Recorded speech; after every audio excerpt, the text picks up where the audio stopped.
Bonjour à tous, bienvenue sur SBM6 et vous regardez le tutoriel numéro 50 d'une série de tutos qui consiste à modéliser une maison de A à Z. On a modélisé donc la maison, on en est aux escaliers, on a fait dernièrement un escalier hélicoïdal et puis donc là on est passé à un escalier avec un angle à 90 comme ça et on en est là. Donc on va avec ce tuto on va passer de cet état-là à celui-là, hein. Alors on va rajouter des barres qui manquent ici. Également par la suite, pas avec ce tutoriel-là, mais avec le 51, tutoriel 51, on verra comment modéliser la rampe. Alors la rampe, on fera ce que je proposais, c'est tout simplement d'en faire une simple avec deux embouts comme ça torsadés ici, hein, et puis une un peu plus sophistiquée de ce type-là, où on verra comment faire donc un pilier de rampe et c'est un pilier de rambarde là, un peu plus voilà, un peu plus sculpté, hein. On va s'amuser un peu avec Blender à faire de la sculpture. Voilà. On pourrait également, bon alors là j'ai déjà expliqué comment on faisait des volutes, hein. Il y en a qui peuvent éventuellement, ceux que ça intéresse, de rajouter des volutes. Les volutes, vous les avez, vous pouvez même en télécharger, hein. Si vous regardez le coffre, j'ai modélisé un coffre, hein, vous tapez SVM6 coffre, et sous un tuto, j'ai, je sais plus lequel, hein, j'ai mis donc un fichier en téléchargement de volutes préconçus que vous pouvez utiliser ou alors les faire vous-même, hein. Mais bon, voilà, je ne vais pas faire des volutes, on va déjà faire une belle rampe et puis une un peu plus simple. Voilà. Donc je passe aux explications. On va voir également avec ce tuto un moyen de sélection qui est intéressant, qui permet de sélectionner aussi assez rapidement des éléments. Alors je vais repartir ici sur mon... Voilà.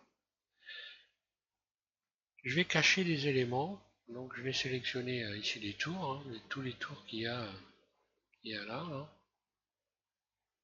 puisqu'on va dupliquer les barres, puisque c'est exactement la même partie des marches, c'est la même chose, celles qui sont ici et celles qui sont ici. Il y a le même nombre d'ouvertures. Donc ce que je vais faire, c'est tout simplement sélectionner les barres et dupliquer pour les ajuster dans les ouvertures. Les ouvertures donc qui marchent du haut. Voilà. Là, je vais cacher H ici, donc les faces, ce qui me permet maintenant de soit me mettre en mode transparent et de sélectionner comme ça. Ce que je vais faire, je vais mettre en vue 3, mode transparent Z, mode vertice.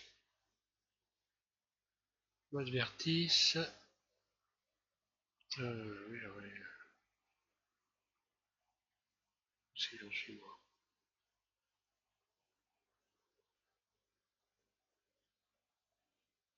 Oui, alors, C, donc je sélectionne tous les hauts. Finalement, j'ai perdu plus de temps qu'autre chose. Euh, et puis, je vais faire donc CTRL plus. Je reviens en mode. Bon, tout CTRL plus, j'appuie sur CTRL en continu et sur plus en continu. Voilà ce qui se passe. Donc, c'est une sorte de rayon de sélection, hein. Ça sélectionne par un système de rayonnage. Et donc, je pars du haut jusqu'en bas. Voilà, et j'ai sélectionné tous mes éléments comme ça assez rapidement. Euh, donc, c'est une bonne méthode pour sélectionner rapidement des objets, hein. Je fais une sorte de découpe virtuelle en quelque sorte. Donc Shift D, je vais dupliquer mes barres, Shift D, et je vais les ajuster en appliquant une rotation. RZ-90, je suis bien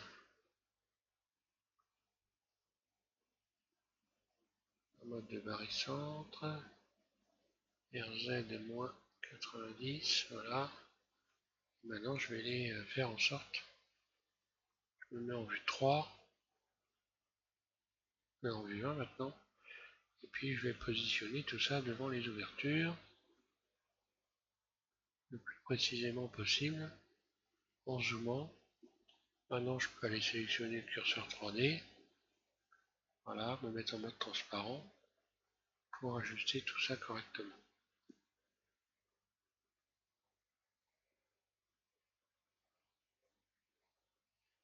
Voilà, au plus juste, sans exagérer non plus. je vais rester relativement loin, relativement éloigné des ouvertures. Et maintenant je vais faire des bridges. Je vais bridger.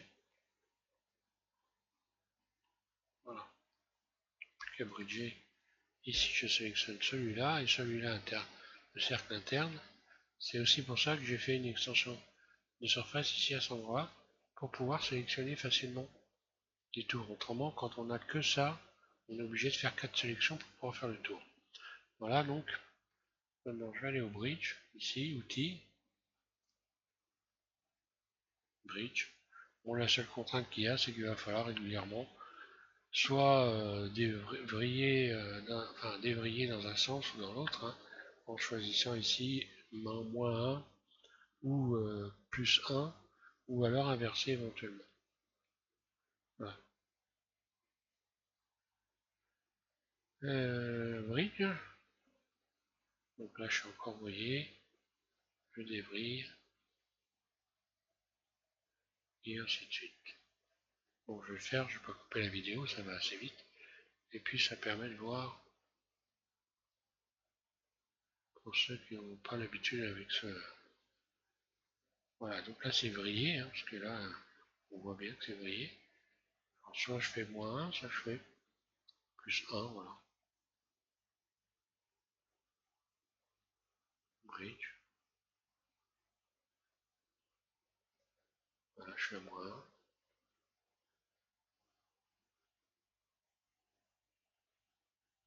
Voilà, c'est bon.